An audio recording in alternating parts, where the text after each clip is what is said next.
terjadi di Indonesia. Sama-sama katakan, oh ya Tuhan. Damailah Indonesiaku, damailah Indonesiaku, lawatan Allah terjadi. Damailah Indonesia. Lebih lagi katakan, damailah Indonesiaku, damailah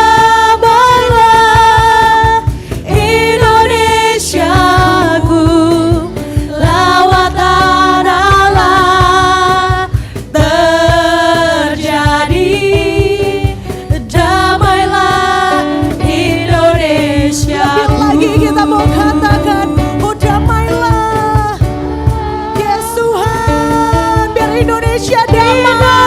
Indonesiaku, aman ya Tuhan. Damailah, oh damailah Indonesiaku, yes Tuhan, lawatan Allah terjadi.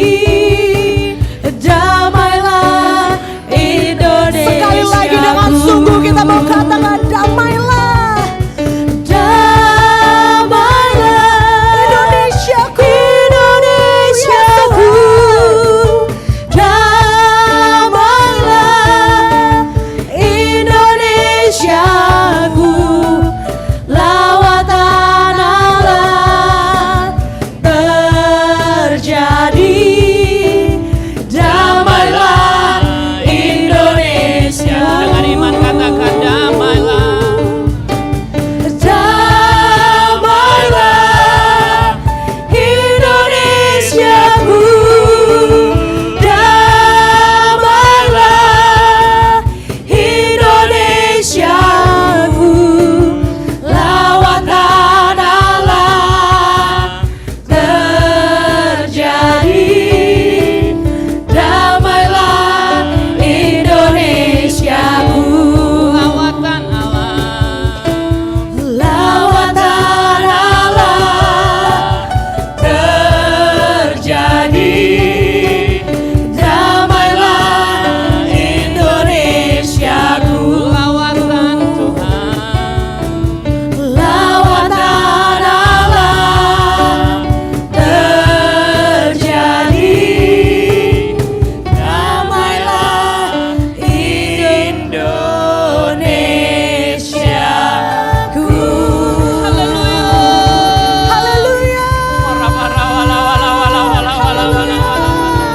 Oh ya ralaba ya syana ralaba ralaba. Benar Tuhan, ini kerinduan setiap kami Tuhan. Biarlah Engkau melawat Indonesia. Yes. Kami bersyukur kalau kami ada di Indonesia Tuhan.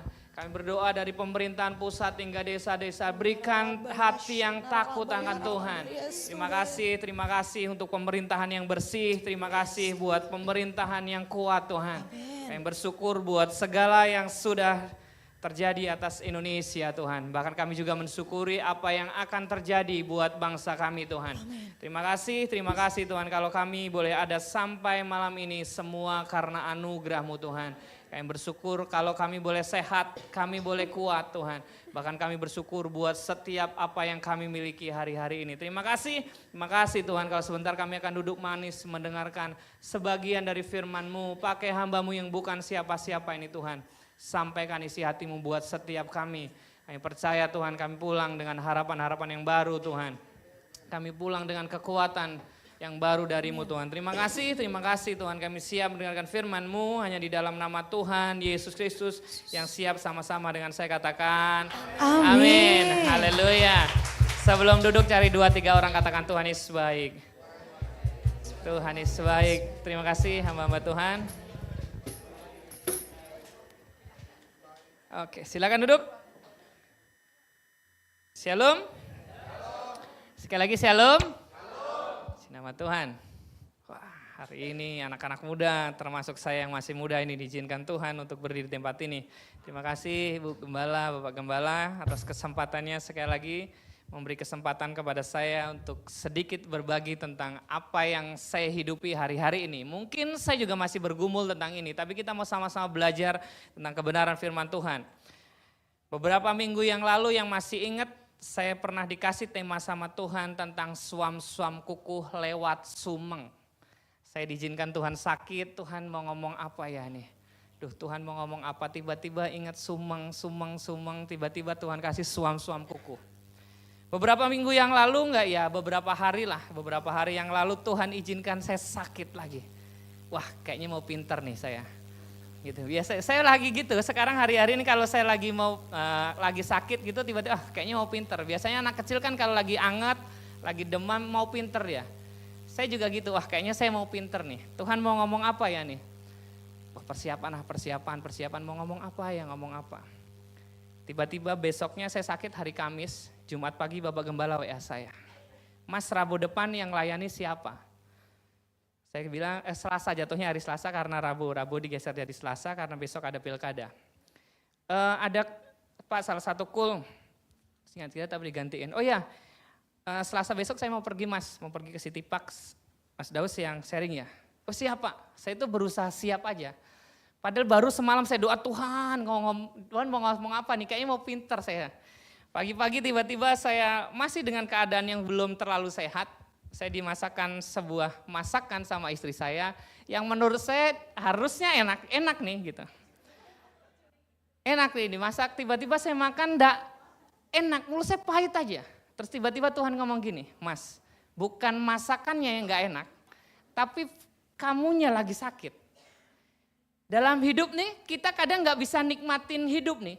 Nggak bisa kita nikmatin keadaan, bukan keadaan yang nggak bisa kita nikmatin karena kitanya lagi sakit.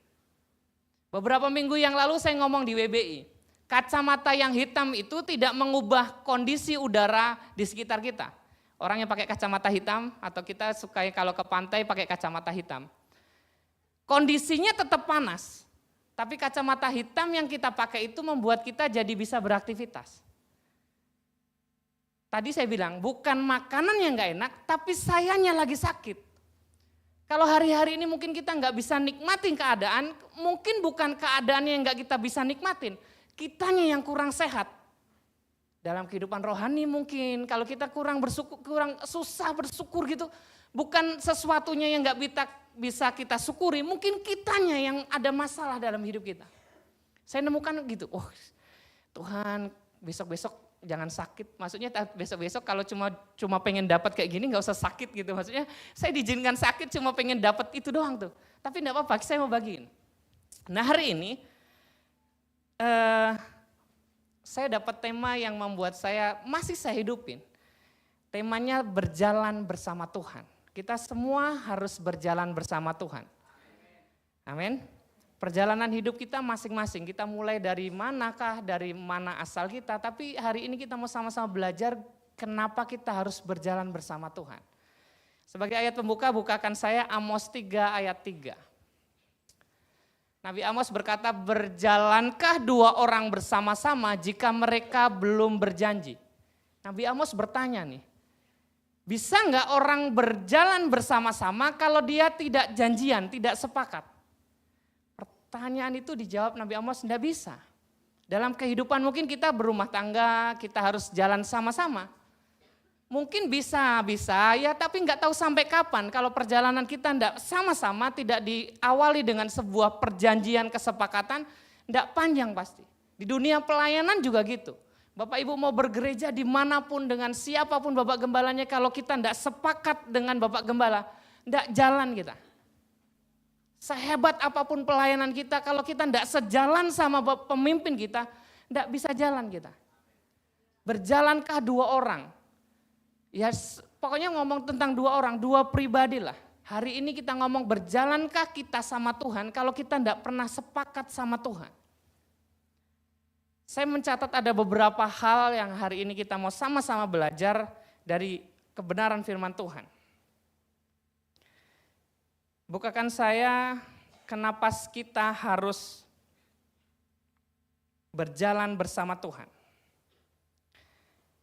Yang pertama, karena Tuhan tahu yang terbaik buat kita. Kenapa kita harus jalan sama Tuhan? Karena Tuhan, kita harus yakin dan percaya bahwa Tuhan tahu yang terbaik buat kita.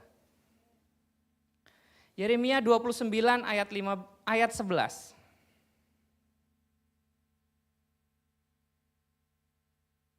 Sebab aku ini mengetahui rancangan-rancangan apa yang ada padaku mengenai kamu. Demikian firman Tuhan, yaitu rancangan damai sejahtera, bukan rancangan kecelakaan, untuk memberikan kepadamu hari depan yang penuh harapan. Hari ini kita harus berjalan bersama Tuhan karena Tuhan punya rancangan yang indah dalam hidup kita. Seringkali kita menggunakan ayat atau mendapat sesuatu yang seolah-olah agak rohani untuk membenarkan kelakuan kita untuk agak lari sama Tuhan. Galatia 5 ayat 13 berkata begini. Media bisa ngikutin? Saudara-saudara, kamu memang telah dipanggil untuk merdeka. Tetapi janganlah kamu mempergunakan kemerdekaan itu untuk sebagai kesempatan untuk kehidupan dalam dosa. Melainkan layanilah seorang akan yang lain. Kita seringkali menggunakan beberapa ayat atau menggunakan ayat di dalam pemikiran kita untuk membenarkan apa yang akan kita lakukan. Misalkan kita kan orang merdeka, toh bebas. Masih ingat tentang kisah anak sulung dan si bungsu? Si sulung apa si bungsu ya, anak yang lari itu. Saya juga sering si bungsu, saya sering salah deh gitu. Si bungsu mengambil keputusan yang dianggap dia merdeka, bahkan dia berlaku semerdeka-merdekanya, sebebas-bebasnya. Akhirnya mengikat dia menjadi seorang budak. Dia beranggapan kalau dia tidak sama orang tuanya, tidak bersama keluarganya, dia bebas melakukan apa aja. Iya benar, dia bebas. Tapi singkat cerita dari kisah itu, dia diizinkan Tuhan menjadi seorang budak. Bahkan ayat Alkitab dalam Lukas 15 ayat 11 sampai 23 kalau kita baca, bahkan dia makan makanan babi aja enggak diizinin sama tuannya. Buat makanan babi, enggak diizinin. Padahal dia tadi dari awal berangkat untuk hidup merdeka. Ternyata kemerdekaan mengikat dia. Saya dulu waktu kecil saya kan lahir di kampung ya. Saya ini orang kampung, lahir di kampung, kehidupan di kampung ada beberapa orang yang sudah tahu lah. Maksudnya saya itu ngelihat ada anak-anak yang diizinkan, waktu dulu diizinkan sama keluarganya, orang tuanya, bahkan orang tuanya merokok. Itu kayaknya anak yang dilarang itu kayak aduh kok dia udah diizinin ya, saya enggak. Bapak Ibu saya mau kasih tahu, apa yang dianggap tadi bebas tadi tuh, kebebasan yang diizinkan tadi ternyata kebebasan yang mengikat dia. Kenapa?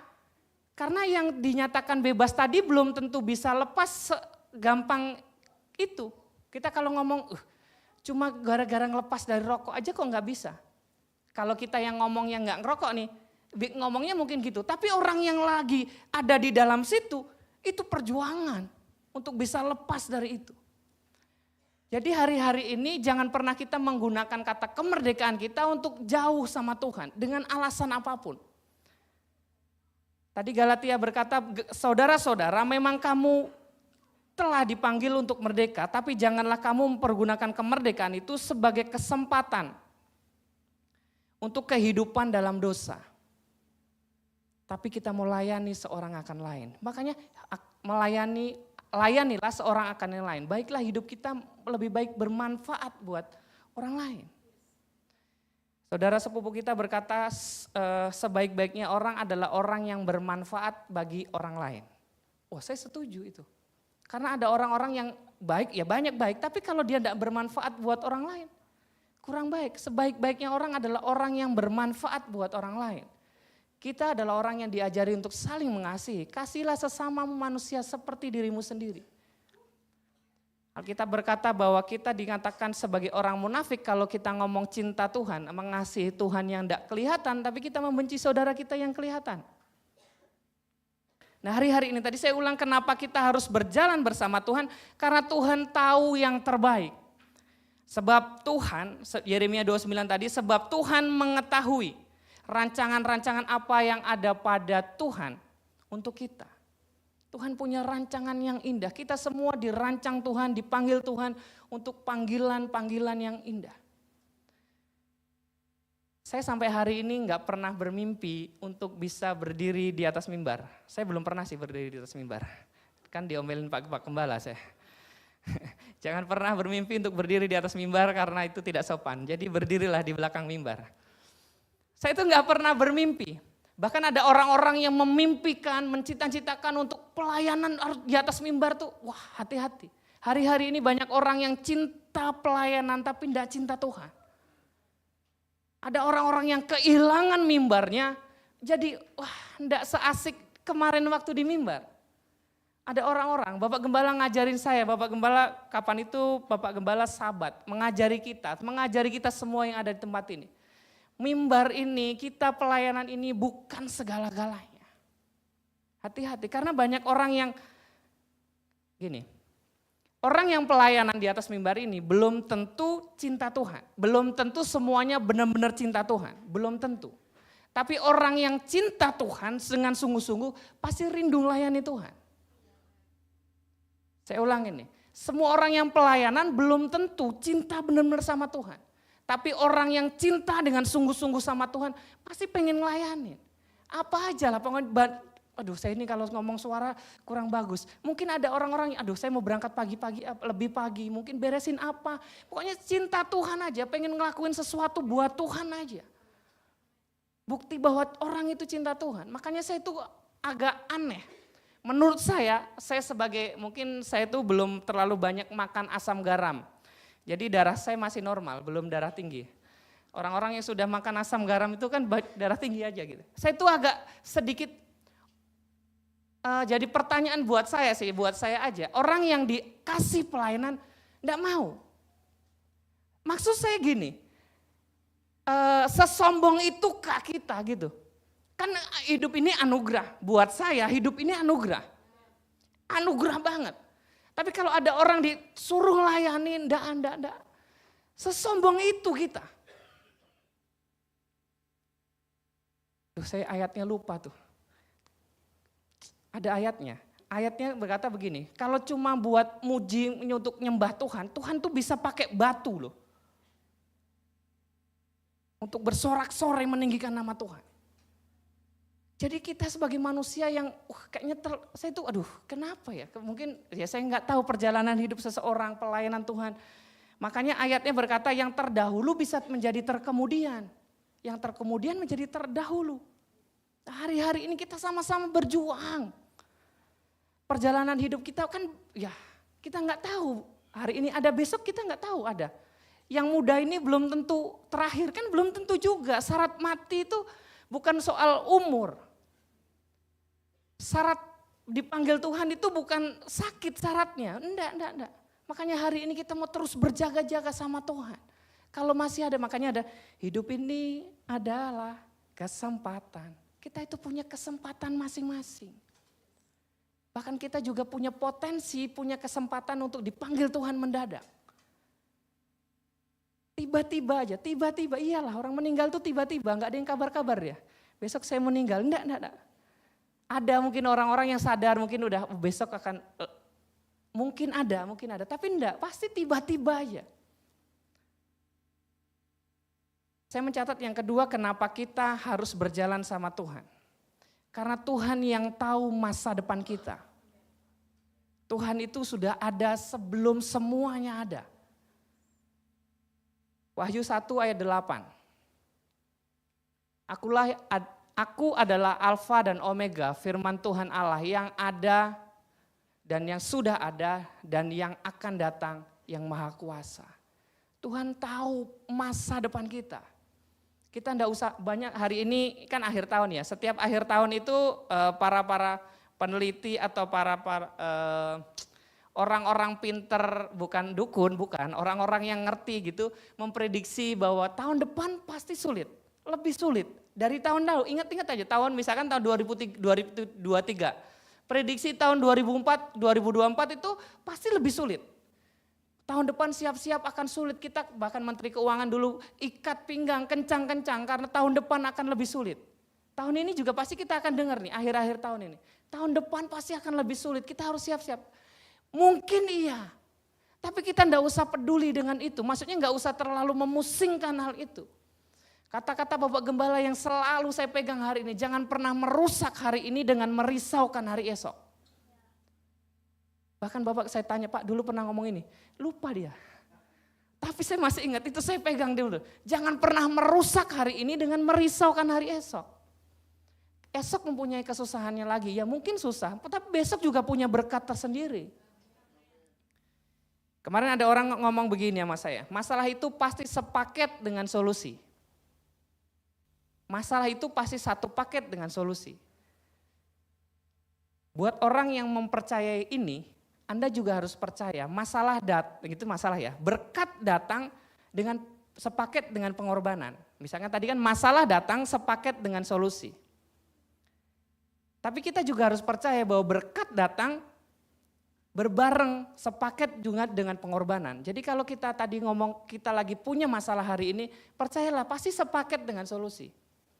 Kalau Tuhan kasih hari ini berkat yang berlimpah, pasti sepaket dengan apa yang harus kita korbankan. Minggu lalu saya ngomong di WBI, masih ingat tentang kisah Tuhan Yesus kasih makan 5.000 orang. Singkat cerita saya ceritakan saja, ayatnya saya juga agak lupa, tapi kisahnya begini. Singkat cerita murid-murid habis ngelayani terus ngumpul sama Tuhan laporan habis pelayanan. Singkat cerita Tuhan ngomong kayaknya kita harus ke tempat yang sunyi, istirahat ke tempat yang sunyi. Singkat cerita apa yang Tuhan omongin sama murid-murid didengar nih orang-orang banyak. Ketika lagi berserbrang mereka didahului dengan orang banyak. Singkat cerita keadaan sudah malam, ada beberapa orang nyaranin, Tuhan suruh mereka pulang aja lah, suruh pulang, suruh cari makan gitu. Tuhan bilang, kasih dia makan. Dari cerita itu saya mendapat begini, kadang situasi dan kondisi yang harusnya itu tuh hak kita. Murid-murid lagi capek tuh, murid-murid lagi lapar tuh, butuh makan, pengen istirahat dia. Tapi Tuhan bilang, kasih dia orang-orang makan dulu. Pasti kita pernah ngalamin situasi dan kondisi kayak gitu tuh. Kita lagi butuh-butuhnya nih, lagi butuh mungkin apa gitu, soal apapun lah, soal lagi butuh-butuhnya, lagi pengen butuh. Tapi Tuhan kayak ngomong, suruh kasih orang dulu, suruh jadi berkat dulu. Dan yang menariknya dari ayat itu adalah apa yang ada padamu. Tuhan enggak suruh nyari, ya udah cari-cari dulu, cari yang ada dulu, suruh belanja dulu kemana gitu, enggak. Tuhan bilang yang ada padamu dulu, suruh berbagi. Nah hari ini tadi tuh, kenapa kita harus berjalan sama Tuhan? Karena Tuhan tahu masa depan kita. Tuhan sudah ada sebelum kita. Tuhan bahkan ada sampai selama-lamanya. Makanya kita harus tetap berjalan sama Tuhan. Perjalanan hidup saya ini kalau nggak nempel Tuhan, wah. Beberapa hari yang lalu saya ngobrol bulan yang lalu lah, ngobrol sama orang-orang, saya ngomong sama, ini kayaknya jangan soal ngomong tentang pencapaian. Kita itu kayaknya nggak gila aja udah puji Tuhan. Iya ya. Kadang kita sibuk dengan apa pencapaian kita. Kita itu diizinin Tuhan nggak gila. Puji Tuhan loh. Di luar sana itu ada orang-orang yang over limit karena mikirin terlalu beratnya. Ya saya nggak ngomong mungkin beban Bapak Ibu lebih ringan dari saya atau sebaliknya. Tapi enggak, orang kan punya kekuatan masing-masing. Bebannya kan masing-masing. Ada orang, mas sampean mah anak muda mas. Anak muda sekarang hati-hati. Anak muda sekarang wah bebannya berat buat dia. Kita kalau saya itu generasi 90-an. Anak-anak 90-an itu generasi terakhir yang mentalnya cukup agak kuat. Anak-anak sekarang nih mohon maaf. Mental illness gampang gitu. Dapat tekanan dikit aja kayaknya kayak dunia mau selesai. Gitu. Tapi kita tidak bisa menertawakan mereka, tidak bisa, memang generasinya beda, zamannya beda. Nah setiap kita punya masalah yang berbeda-beda. Nah makanya kita mau tetap harus jalan sama Tuhan, bergandengan aja sama Tuhan. Kita tidak akan mungkin bisa berjalan bersama Tuhan kalau Tuhan pengen ke kanan kita ke kiri. Mustahil kita bisa jalan sama Tuhan. Ada seorang hamba Tuhan ngomong begini. Omong kosong kita mau hidup sama Tuhan kalau kita tidak pernah jalan sama Tuhan. Jangan ngimpi bisa hidup sama Tuhan kalau kita tidak pernah jalan sama Tuhan. Hari-hari ini kita mau jalan sama Tuhan. Gandengan sama Tuhan. Karena Tuhan sendiri yang berperkara langsung. Musa tuh keren tuh. Keluaran 33 ayat 15. Kenapa? Berkata Musa kepadanya, jika engkau sendiri tidak membimbing kami, jangan suruh kami bergerak. Kalau Tuhan lagi Tuhan suruh, saya enggak gerak Tuhan. Musa tuh luar biasa tuh. Kenapa kita harus jalan sama Tuhan? Karena Tuhan sendiri yang akan berperkara langsung. Keluaran 14 ayat 14. Ini sangat kekuatan buat saya. Tuhan akan berperang untuk kamu dan kamu akan diam saja. Tuhan backingan kita kalau kita jalan sama Tuhan. Suatu ketika saya ada kesaksian di PAS, orangnya ada di tempat ini, ada kesaksian yang menurut saya luar biasa. Singkat cerita ada seorang hamba Tuhan, ada orang sini tapi saya tidak disebut. Orangnya lagi tiba-tiba waktu itu lagi mau jemput istrinya. Lagi mau nunggu istrinya gitu, tiba-tiba dia kebelet pipis. Tiba-tiba dia mau ke toilet, mau menumpang ke toilet, ternyata toiletnya di masjid gitu. Tiba-tiba karena terburu-buru dia nggak lepas sendalnya, nggak lepas sepatunya, kan memang tempat bersih. Tiba-tiba dia ngucuk aja. Tiba-tiba setelah keluar ada orang yang harusnya mau marah sama orang ini. Karena harusnya lepas sepatu. Orang ini bercerita, ini kalau orang ini marah, kayak kacau nih. Kulit saya putih sendiri, mata saya sipit sendiri waktu itu. Ini tiba-tiba orang ini bercerita, tiba-tiba pokoknya dia minta maaf. Oh ya Pak, maaf. Tiba-tiba seolah-olah dia kayak melihat orang di belakangnya gitu, orang yang mau marah itu. Tiba-tiba kesenyum, oh iya enggak apa-apa Pak. Padahal tadi rencananya dengan mukanya Bapak ini harusnya mau marah sama itu. Saya percaya orang ini bersaksi, kayaknya memang ada Tuhan di belakang saya. Itu tuh, Tuhan yang akan berperang untuk kamu dan kamu diam saja. Di backing Tuhan. Seyogianya tadi kisahnya Koko ini yang cerita di itu, harusnya bisa dimaki-maki dia. Mungkin dimaki-maki pun dia akan diam karena salah posisinya. Harusnya lepas sepatu karena memang mungkin karena buru-buru aja. Backingan Tuhan itu. Tuhan akan berperang untuk kita. Butuh kita, apapun masalah kita mau serahin sama Tuhan. Gandeng sama Tuhan kemana aja. Kita enggak tahu nanti tiba-tiba iblis mau terkam kita dari sudut mana. Yang penting kita kuat aja, kuat gandeng Tuhan. Pokoknya pegangan sama Tuhan. Amin. Apapun yang terjadi dalam hidup kita, Tuhan terlalu baik buat kita. Saya undang pemusik, kita akan nyanyikan lagu ini. Ini lagu favorit buat saya. Saya bilang ada orang sering lagunya Mas Daus nih. Bukan, itu bukan lagu saya. Maksudnya ada orang ngomong lagunya Mas Daus, bukan. Tapi lewat lagu ini saya ngomong sama, Tuhan tuh luar biasa. Kita mau bilang sama Tuhan, lewatin gunung yang tinggi, lembah yang kelam.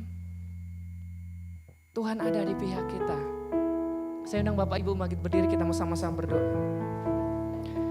Bapak dalam surga, kami bersyukur buat malam hari ini Tuhan. Pesan-Mu sederhana Tuhan. Izinkan kami selalu berjalan bersama-Mu Tuhan. Jangan pernah lepaskan genggaman tangan-Mu Tuhan.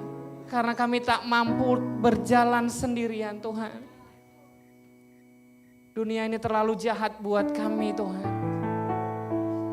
Dunia ini terlalu menyeramkan Tuhan. Tapi ketika kami berjalan bersama-Mu, Engkau yang akan berperang Tuhan. Dan kami akan diam saja. Karena Engkau yang ada di pihak kami Tuhan. Malam hari ini kami bersyukur apapun keadaan kami Tuhan. Kami percaya situasi dan kondisi gak semudah itu berubah Tuhan. Masalah kami tetap ada Tuhan.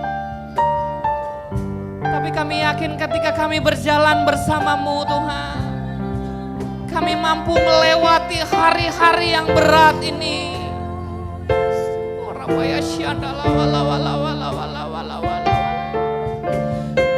Hamba-Mu mungkin berhenti berbicara Tuhan, tapi Roh Kudus sampaikan isi hati-Mu.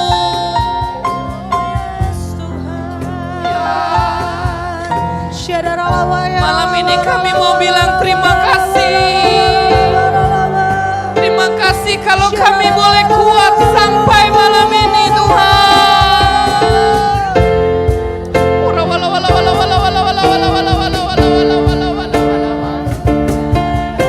Terima kasih Tuhan.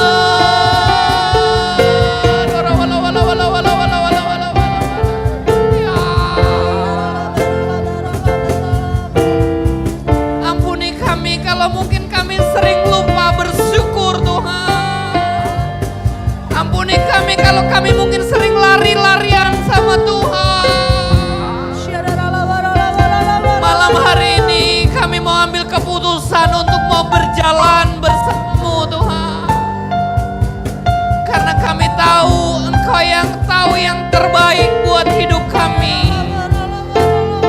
Karena kami tahu Engkau yang mengerti, bahkan mengetahui masa depan kami Tuhan. Surabaya Shanala wala wala wala wala wala wala wala.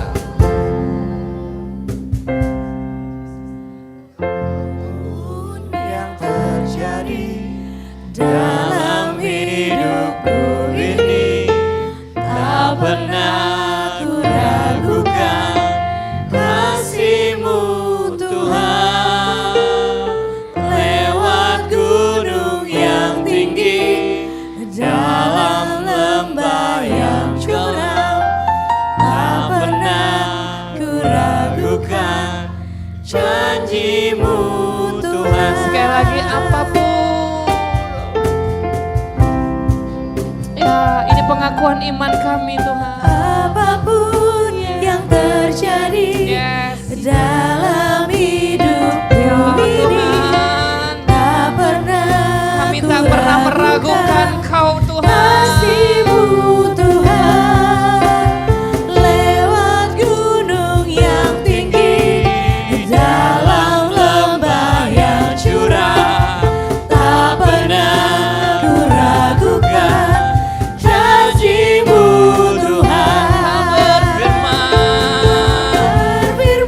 Ya, dan sembuhkanku, Kau bersabda Kau yang selamatkan kami. selamatkanku, tiada yang mustahil bagimu. Yesus, ku percaya padamu. Dengan iman katakan Kau berfirman, firman. Dan sembuhkanku, Kau yang menyembuhkan kami Tuhan. dan Selamatkanku, tiada yang mustahil bagimu. Yesus, ku percaya padamu. sekali lagi Kau berfirman, firman. Dan sembuhkanku, Kau bersabda, dan selamatkanku, tiada yang mustahil bagimu. Yesusku percaya padamu. Yesusku percaya pada. Sekali lagi sungguh katakan, Yesusku percaya padamu. Sorak-sorai yang terbaik buat Tuhan. Haleluya. Sama-sama kita mau arahkan tangan kita buat hambanya. Oh ya ralaba ya syana ralaba ralaba ya ralaba. Terima kasih Tuhan buat hamba-Mu Tuhan, buat Pak Firdaus ya Tuhan. Buat pesan-Mu ya dahsyat Tuhan. Karena kami tahu Tuhan, semua yang Kau izinkan terjadi, ada rencanamu yang dahsyat buat setiap kami. Kau urapi hamba-Mu Tuhan, Pak Firdaus dan juga Bu Nita ya Tuhan. Biar apa yang ia kerjakan, apa yang ia lakukan, semua berasal daripada Tuhan. Tutup bungkus hamba-Mu Tuhan dengan naungan-Mu. Biarlah kuasa-Mu nyata ya Tuhan. Biarlah kuasa-Mu Tuhan Kau curahkan dengan dahsyat Tuhan. Dan kami akan lihat kemuliaan Tuhan turun Tuhan atas hamba-Mu. Terima kasih Tuhan. Sertai setiap kami yang mendengar juga ya Tuhan. Biar kami hari-hari ini mau menjadi pelaku-pelaku firman-Mu Tuhan. Terima kasih Tuhan, di dalam nama Tuhan Yesus kami mengucap syukur. Dan kami berdoa, sama-sama kita katakan amin.